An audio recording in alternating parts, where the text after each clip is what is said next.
Well, we hope you all enjoyed your meals. We'll get the program going again. We have some of the busiest people in the world in the room, so we want to be a good steward of your time. I mentioned earlier that Irish Americans have left an indelible mark on American history. And I had a few facts I wanted to share with you this afternoon to have you consider these. Irish men and women have taken up arms among American soldiers. They've made unmatched contributions to music and literature and the arts, and they punch well above their weight in American government. Many Irish nationals played an essential role during the American Revolution. John Barry, for example, was an Irishman who received the first commission issued by the Continental Congress and is considered the father of our American Navy. He later became the first Navy captain to seize a British ship. We had 3 Irishmen who signed our Declaration of Independence: George Taylor, Matthew Thornton, and James Smith. One of the most recognized houses in the world was designed by James Hoban, an Irishman from County Kilkenny, when he designed our White House. And 23 of the 45 men who have served as United States President have Irish heritage, many of them proudly. And same for hundreds of congressmen and senators who have walked these hallowed halls. Today we celebrate their contributions and the truly special relationship among the United States and Ireland and the Irish people. So join me in a toast. Here I am again without a glass. I'm supposed to be toasting. I'm going to grab one. Thank you. A glass of water, no less. It works as well. And the toast is in, hold on, man, I am really messing this up. But we're all friends here. And I don't know where it went. All right, I'm just going to toast. It was a beautiful toast, trust me, it was great. To the United States, to Ireland, to this beautiful relationship, and to all who aspire to be Irish around the world. Cheers. Solange, that's right, that's what I'm supposed to say. I have the pleasure of introducing our own head of state here. This luncheon offers an opportunity for both Americans and the Irish to reflect on our past and on our future. In 1981, Senator Ted Kennedy and Senator Daniel Moynihan and Speaker of the House Tip O'Neill started this great tradition, the Congressional Friends of Ireland. They aim to celebrate their shared Irish heritage, deepen ties between our two nations, and promote peace and reconciliation in Northern Ireland. In 1983, the Friends of Ireland Luncheon was born when President Ronald Reagan, of course of proud Irish heritage, and the Taoiseach visited Capitol Hill to celebrate Irish heritage and St. Patrick's Day. This lunch was the embodiment of that, of charity and friendship across political differences, and it has led to real-world international diplomatic successes. Many historians credit the advocacy of the Friends of Ireland caucus as essential in the signing of the Good Friday Agreement. And we welcome continued efforts to promote and preserve this agreement and promises of a bright future for the Friends of Ireland. Last year, I hosted this luncheon alongside President Biden. Our political differences were on stark display. It was obvious, that's an understatement. But he was our incumbent Democratic president, and I was the Republican House Speaker. And still, we shared laughs at the table at this event. It was one of the rare moments of the year where we could do that. That's what this celebration is all about. We laid down our swords, and in the spirit of Tip O'Neill and Ronald Reagan, we broke bread together and celebrated what binds us all together, rather than what divides us. This year is a little different, of course. The political dynamics on Capitol Hill are extraordinarily different. President Trump is back in the White House. Republicans control both chambers of Congress. Here in our form of government, we call that unified government. A year ago, people thought I was crazy for predicting that we would be here today, but we are. And we're facing a new dawn for America and our bilateral relationships. And I know that we can look forward to working together to promote and preserve our friendships. It's an important, informative time around the world to do that. So in keeping with the proud U.S.-Ireland tradition, and the spirit of the Friends of Ireland Luncheon, it is my great privilege to present the 45th and 47th President of the United States, Donald J. Trump.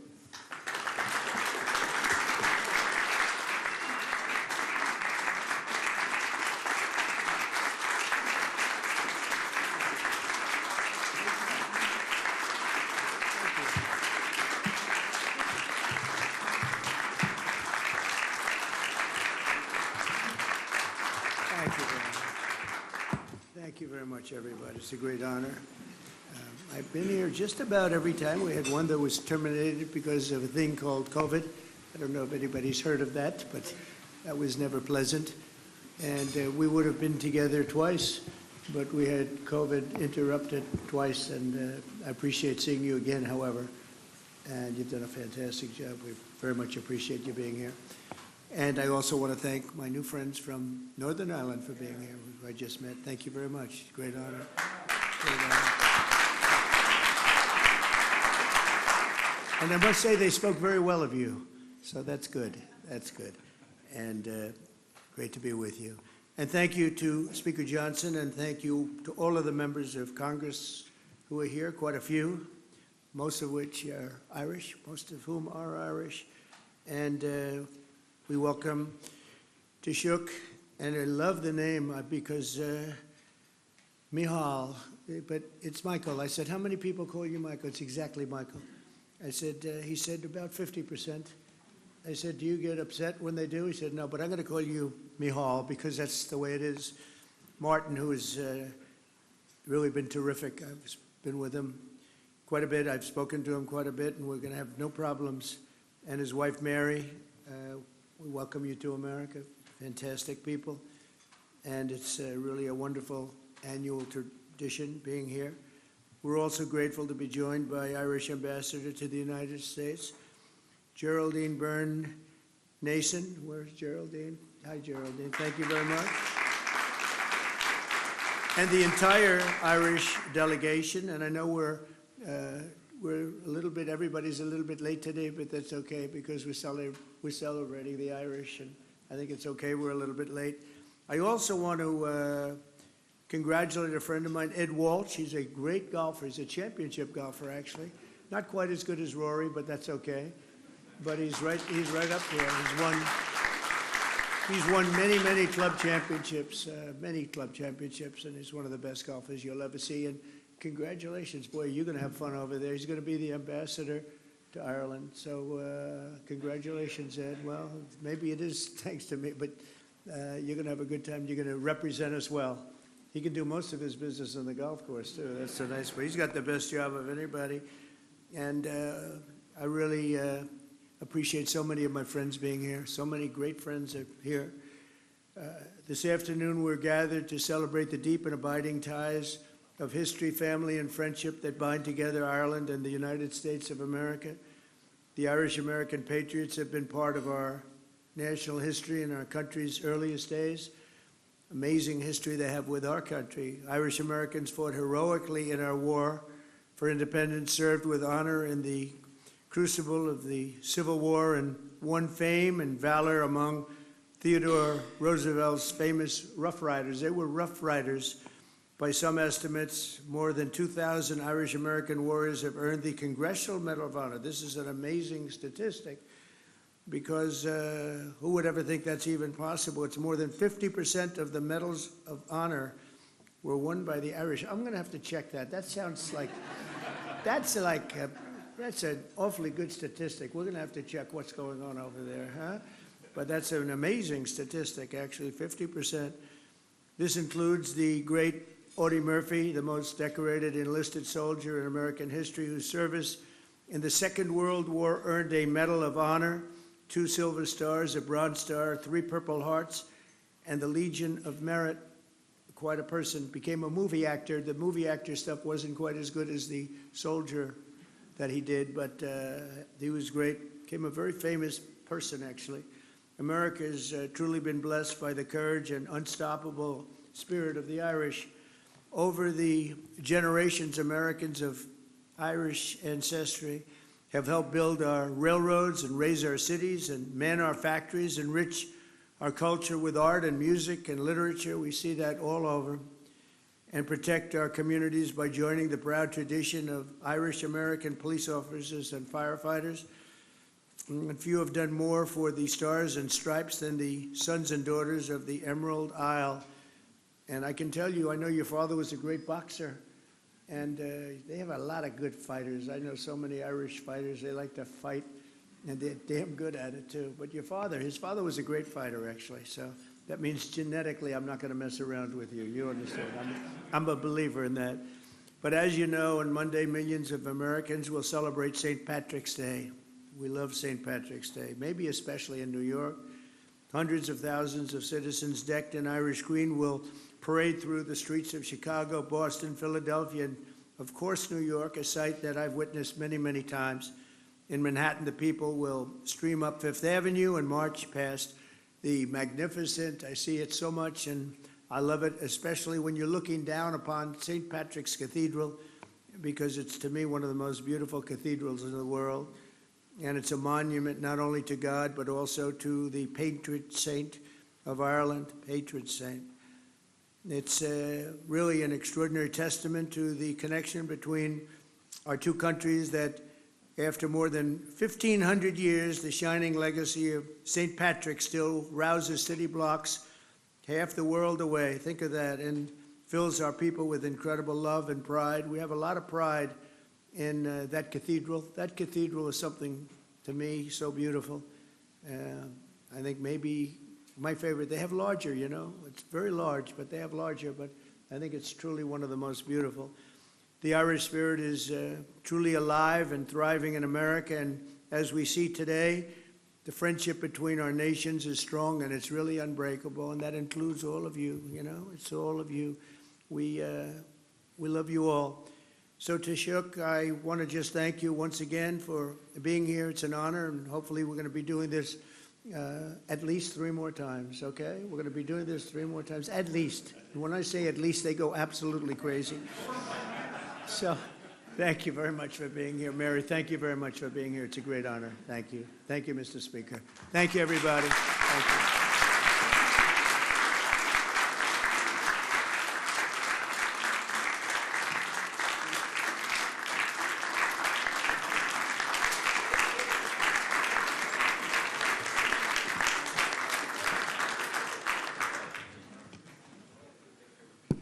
Thank you, Mr. President. Our next guest is not a stranger to this event. However, this is actually the first time we have the privilege of welcoming the Taoiseach Micheál Martin. I said that right. We were talking about that. So I'm Michael too, but that's how we say it very plainly and boringly in the U.S. And it's the same name over there. It's Micheál. I like it a lot better. But we're welcoming him to the Friends of Ireland luncheon in person as the new Taoiseach. And this is interesting because in 2021, it was mentioned earlier, this luncheon was virtual due to the ongoing COVID pandemic. And in 2022, the Taoiseach was in town and slated to attend, but he had a positive COVID diagnosis himself, and it forced him to deliver remarks virtually once again. So now, finally, we welcome him in person to this great event, and we're so excited to have you in the Capitol, my friend. I'll welcome you to the podium now, the Taoiseach Micheál Martin.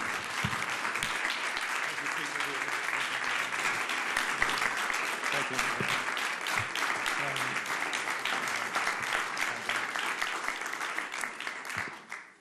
Mr. President, Mr. Speaker, Chairman Kelly and Neil, Senators, Representatives, ladies and gentlemen, I want to thank you all for welcoming me and Mary to Washington, D.C. to celebrate St. Patrick's Day. And it is a good feeling to be COVID-free and to be here on that day. But may I in particular say I'm pleased also to be joined with the Deputy First Minister from Northern Ireland, Emma Little-Pengelly. Very pleased to have you here, Emma, as well.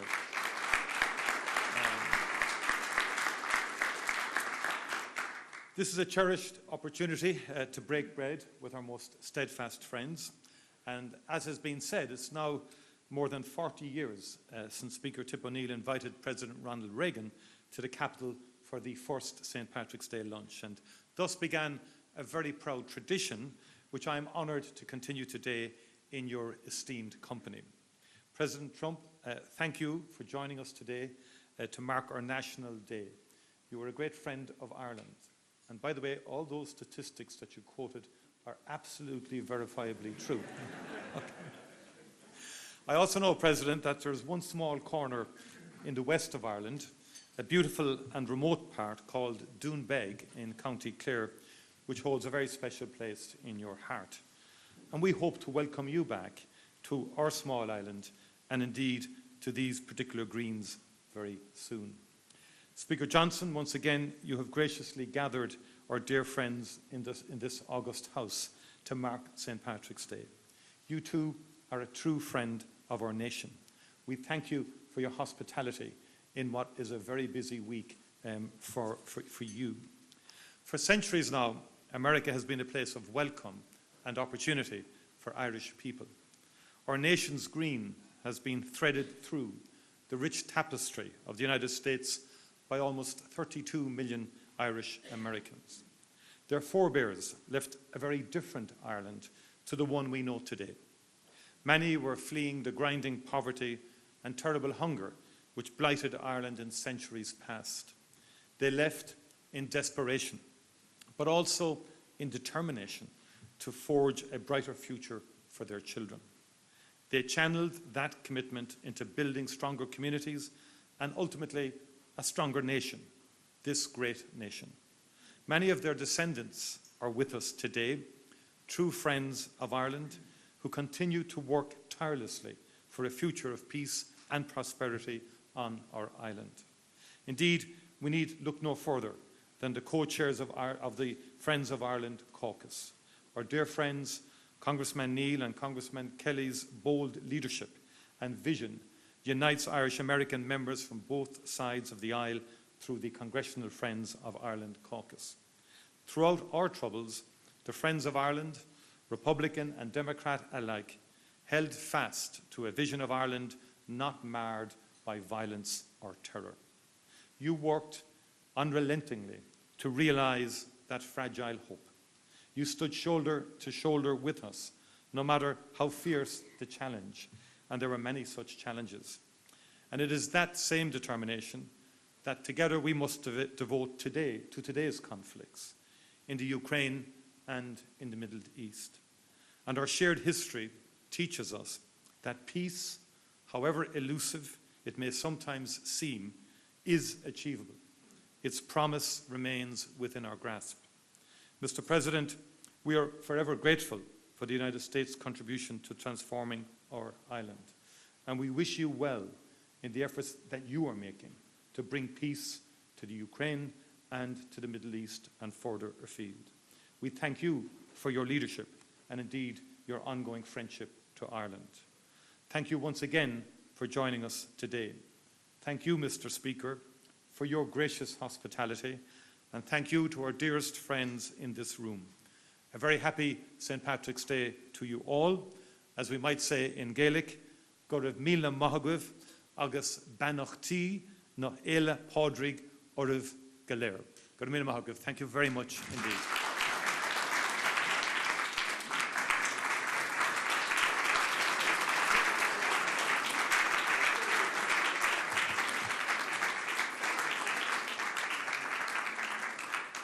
Thank you again, Taoiseach, and thank you, Mr. President. I am very excited because we have a special treat for you all today. Joining us to provide entertainment is the famous Riverdance Irish dance troupe. They're here. I know, you didn't know that was going to happen, did you? See, we throw a great party, I told you. Let me give you a little background on this. In 1994, during an interval act at the Eurovision Song Contest, there was a 7-minute dance routine that captivated the world. From that stage in Dublin, Riverdance was born. And in the more than 30 years since Riverdance has performed more than 15,000 times on 6 continents in 49 countries, they've developed quite a following. Riverdance spread first through Europe and then to America, and along the way they have shared the culture of Irish music and dance to a generation of people around the globe now for more than 3 decades. And while we're only receiving an abridged version of the very famous show today, Riverdance is performing here in Washington at the Kennedy Center through March 16th. The Kennedy Center was kind enough to lend these exceptional performers for us here for the afternoon. The stop in our nation's capital is the first of a 30-city nationwide tour, and we encourage all friends of Ireland and lovers of Irish culture to experience this incredible show. You are going to get a little taste of that right now. So please join me in welcoming these great friends of Ireland to the stage. Riverdance, y'all come up.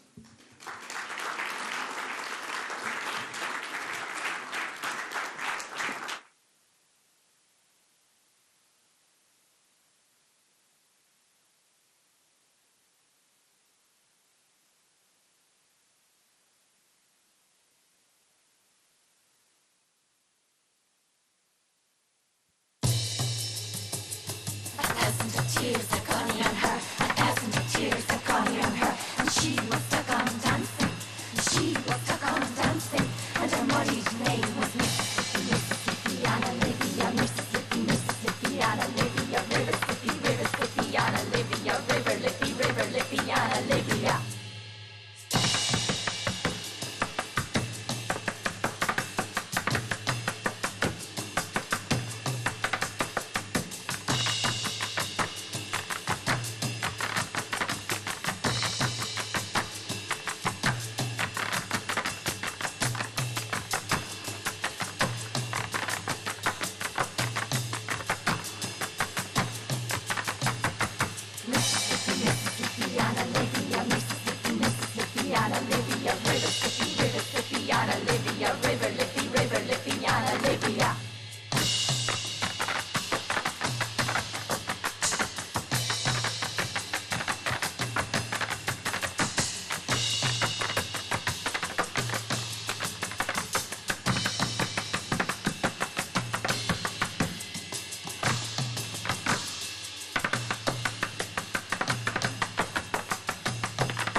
Thunder and lightning batter the rocks. The winds howl and great storms break on the forest, scatter the herds like grain. Fire leaps from dark to dark, fear and anger leap to meet it. We will not go down. We will not be beaten down like grain.